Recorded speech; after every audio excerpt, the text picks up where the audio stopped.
حسین خلیل خیل صاحب کی خدمت میں سوال اسحاق علی صاحب کا مدینہ منورہ سے، اگر کوئی شخص مکہ مکرمہ میں مقیم ہے اور وہ مدینہ منورہ زیارت کے لیے آنا چاہتا ہے تو کیا واپسی پر عمرہ کرنا ضروری ہوگا؟ بہت سے لوگ کہتے ہیں کہ اگر واپسی میں عمرے کی نیت نہیں ہے تو دم نہیں ہوتا۔ اسی طرح جب عمرہ بند تھا تو جو لوگ آئے اور گئے ان کے بارے میں کیا حکم ہوگا؟ جی، جب بند نہیں ہے اور عمرے کی اجازت ہے تو حکم تو یہی ہے کہ جب میقات سے آدمی باہر جائے اور مدینہ یقیناً میقات سے باہر ہے تو واپسی پر عمرے کی عام طور پر، ورنہ اگر حج کے دن ہے تو حج کے احرام بھی کافی ہے، تو حج یا عمرے کا احرام باندھنا یہ لازم ہے۔ اگرچہ اس کی نیت حج عمرے کی نہ ہو تب بھی جب حرم میں آنے کی نیت ہے تو عمرہ تو کم از کم اس پہ کرنا لازم ہے۔ باقی جہاں تک پابندی کی بات کی ہے تو اس میں یہ تھا کہ اگر کسی نے احرام باندھا ہی نہیں تھا اور ویسے آیا تھا تو چونکہ ایک مجبوری کی صورتحال تھی اور مجبوری بھی قانونی تھی اور ایک عمومی تھی، تو اس میں دوسرے جو فقہی مذاہب ہے ان کی روح سے جب آدمی نے عمرے کی نیت سے آنا ہی نہیں تھا تو اس پہ احرام باندھنا، اور اگر نہیں باندھا تو پھر دم، تو یہ ساری چیزیں اس پہ ہم لاگو نہیں کریں گے ایک عمومی مجبوری کی وجہ سے۔ اور اگر احرام باندھنے کے بعد یہ عمل ہوا تھا تو اس میں احصار کے احکام تھے، لیکن چونکہ یہ ماضی کا قصہ تھا تو اب اس پہ بات کرنے کا کوئی خاص فائدہ نہیں۔ ٹھیک، بہت بہت شکریہ۔ اب نذیر احمد صاحب پوچھ رہے ہیں کہ کیا بیوہ شوہر کے مکان کی جگہ اپنے بیٹوں کے گھر میں عدت گزار سکتی ہے جو کہ الگ الگ شہروں میں رہتے ہوں؟ نہیں، خاتون کے لیے حکم یہ ہے کہ جب وہ بیوہ ہوں تو جس گھر میں وہ شوہر کے ساتھ رہ رہی تھی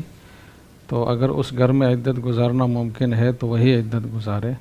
صرف طبعی رجحان یا میلان کی وجہ سے یا دل نہ لگنے کی وجہ سے دوسری جگہ جانا تو یہ درست نہیں ہے۔ البتہ اگر کوئی سیریس عذر ہے، مثلا وہ جگہ کرائے کی اور دینے کا کرایہ نہ ہو، یا کوئی اور اس میں جان مال کی یا عزت ناموس کے خدشات پائے جاتے ہوں، تو ایسی اگر سیریس قسم کی مجبوری ہے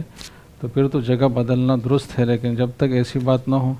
تو محض طبعی تقاضے کے تحت یہ درست نہیں ہے، اور اسی جگہ عدت گزارنا لازم ہے جہاں شوہر فوت ہوئے تھے۔ ٹھیک ہے، بہت شکریہ۔ عارف صاحب کا سوال ہے شکاگو امریکہ سے، کھانا کھانے کے دوران کسی کو سلام نہ کرنا اور اس کا جواب نہ دینا یہ کیوں منع کیا جاتا ہے؟ اکثر لوگوں کو جب یہ بتائیں تو وہ وجہ پوچھتے ہیں، تو کیا وجہ بتائیں ان کو؟ جی، بس پہلی بات تو یہ ہے کہ کسی صحیح حدیث میں یہ بات آئی نہیں ہے کہ اس وقت سلام کرنا مکروہ ہے۔ فقہائے کرام نے ایک اجتہاد فرمایا ہے، اور یہ اجتہادی جو بات ہے یہ بھی صرف اس صورت سے متعلق ہے کہ کوئی کھانا کھا رہا ہے اور اس کے منہ میں لقمہ ہے اور وہ بالفعل مصروف ہے، تو اگر آپ اس کو سلام کریں گے تو وہ ڈسٹرب بھی ہوگا، اگر وہ جواب دینے کی کوشش کریں گے تو مزید بھی کوئی تکلیف اس کو ہو سکتی ہے۔ تو اس وجہ سے فقہا نے اس کو رعایات میں شمار کیا کہ اس جگہ میں اگر آپ سلام نہیں کریں گے تو کوئی خلاف سنت کام نہیں ہوگا، اور کوئی جواب نہیں دے گا تو گناہ اس کو نہیں ہوگا۔ تو ایک فقہی رعایت ہے، کوئی حکم نہیں ہے کہ اس وقت میں بالکل سلام منع ہے، اگر کسی نے کر لیا تو گناہگار ہے۔